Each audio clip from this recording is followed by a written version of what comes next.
ఎందుకు పెట్టారండి ఆయన మాత్రం? అందరికీ నోటీసులు ఇవ్వండి. 41 కాబట్టి 2, 3, 4, 5 అని నోటీసులు ఇచ్చుకుంటూ పోండి. కాబట్టి కూటమి ప్రభుత్వాన్ని అడుగుతున్నా, ఎందుకంటే డిబేట్కి వచ్చే వాళ్ళు పరిపాలనా విధానాన్ని చెప్పలేరు. బాధ్యత కలిగిన హోంమంత్రి గారు కానీ, ముఖ్యమంత్రి గారు కానీ, ప్రధానంగా లోకేష్ గారు కానీ నేనే అడుగుతున్నా. ఈ రోజున ఈ రాష్ట్రంలో ఆంధ్రప్రదేశ్లో జగన్మోహన్ రెడ్డి గారి విధ్వంస పరిపాలన మీద పుస్తకాలు వేశాం, మీటింగులు పెట్టాం, అరిచాం, గోడ చేశాం. నా డాక్టర్ సుధాకర్ని చంపింది ఎవరో తెలియదు, డ్రైవర్ సుబ్రహ్మణ్యాన్ని చంపేది ఎమ్మెల్సీ అనంతబాబు శాసన మండలికి వస్తున్నాడు, శాసన మండలికి వస్తున్నాడు. ఇంకో ముద్దాయి కూడా లేడు. మరి ఇవన్నీ ప్రజల పరిగణలో తీసుకోరా?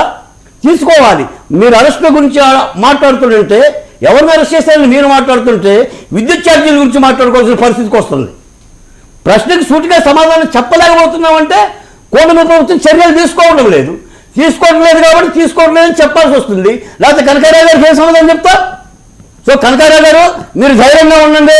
మీ నాయకులు ఎవరు కూడా కూటమి ప్రభుత్వం అరెస్ట్ చేస్తుందని నేను అనుకోవడంలా. వల్లభనేని వంశీ గారిని, కొడాలి నాని గారిని ఎక్కడికి వెళ్ళొద్దు, ఆంధ్రప్రదేశ్లో ఉండండి, హ్యాపీగా తిరగమనండి, రోజా గారిని మాట్లాడమనండి, ఛాలెంజ్ చేయమనండి, తప్పేం లేదు. మీ రాజకీయం మీరు చేయండి. మిమ్మల్ని అరెస్ట్ చేస్తారనే భావం అయితే నాకు తెలిసి ఆంధ్రప్రదేశ్లో ఎవరికి లేదు, నాకు లేదండి.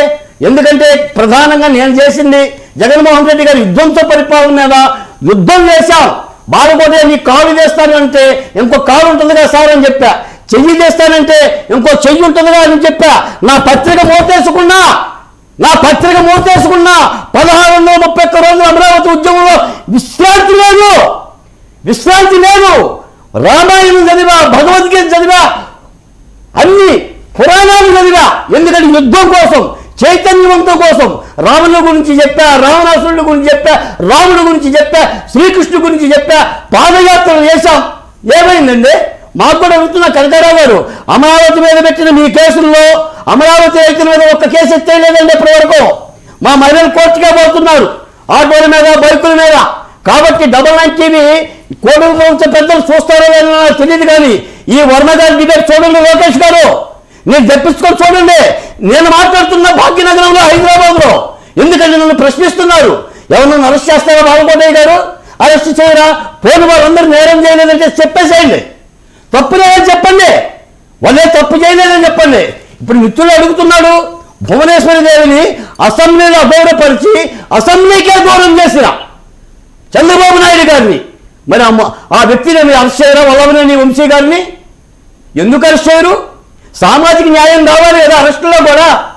ఇది కూడా పెద్ద వివాదం అవుతుంది కదా. నాకు తెలిసి నందిగామ సురేష్ గారు హాస్టల్లోనే కదా. ఏముంటుంది ఆయన దగ్గర?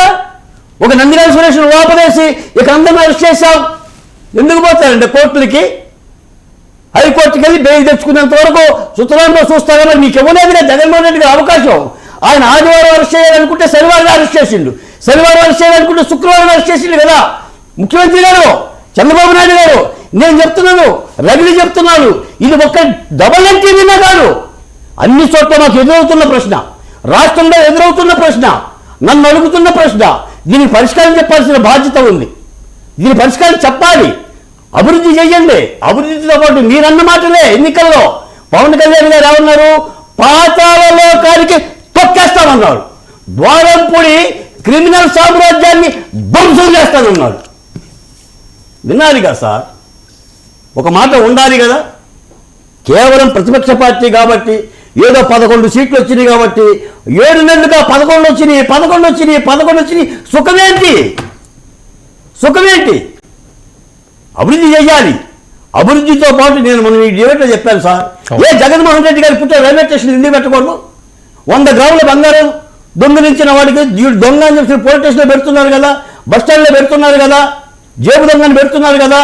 ఏ అధికారులు పుట్టారు ఎందుకు పెట్టకూడదు? వీళ్ళు ఉద్యోగ దొంగలు అని. ఇప్పుడు మీకు వెంకటరెడ్డి 2556 కోట్ల రూపాయలు ఇసుక కుంభకోణం, సాక్షి పత్రిక 400 కోట్ల రూపాయలు. మనమే చెప్తున్నాం, ఎగ్గపప్పులకు 3 కోట్లు, స్టేషనరీకి 3 కోట్లు, రుషికొండకి 480 కోట్లు. జగన్మోహన్ రెడ్డి గారి మీద కేసు పెట్టడానికి అవకాశం లేదా? 5 ఏళ్ల విధ్వంస పరిపాలనలో నేను అడుగుతున్న కూటమి ప్రభుత్వానికి జగన్మోహన్ రెడ్డి గారి మీద కేసు పెట్టడానికి అవకాశం లేదా? ఆయన దోష నిర్దోష, ఏ తప్పు చేయలేదా అంటే పాత్రదారులు లోపలేస్తారా? సజ్జల రామకృష్ణారెడ్డి మీద కేసు పెట్టడానికి అవకాశం లేదండి వర్మ గారు. ఎందుకు పెట్టరండి? ఇంకా పరిపాలన 7 నెలలు అయింది అంటే మేము పరిశ్రమలు చేస్తున్నాం, అభివృద్ధి చేస్తున్నాం కాదని ఎవరన్నారు? అభివృద్ధి చెయ్యాలి, పరిశ్రమలు పెట్టాలి, ఉద్యోగాలు చెయ్యాలి, సూపర్ 6 పథకాలు అమలు జరపాలి. మీకు బాధ ఉన్న మాట యథార్థం. జగన్మోహన్ రెడ్డి గారు ధ్వంసం చేసిన మాట యథార్థం. మరి విధ్వంస పరిపాలనకు మీరు చర్యలు తీసుకోకపోతే మరి చట్టాన్ని ఏం కాపాడినట్టు, శాంతి భద్రతల్ని, న్యాయం అందరికీ సమానమైన సూత్రం ఉండాలి కదా. ఓకే.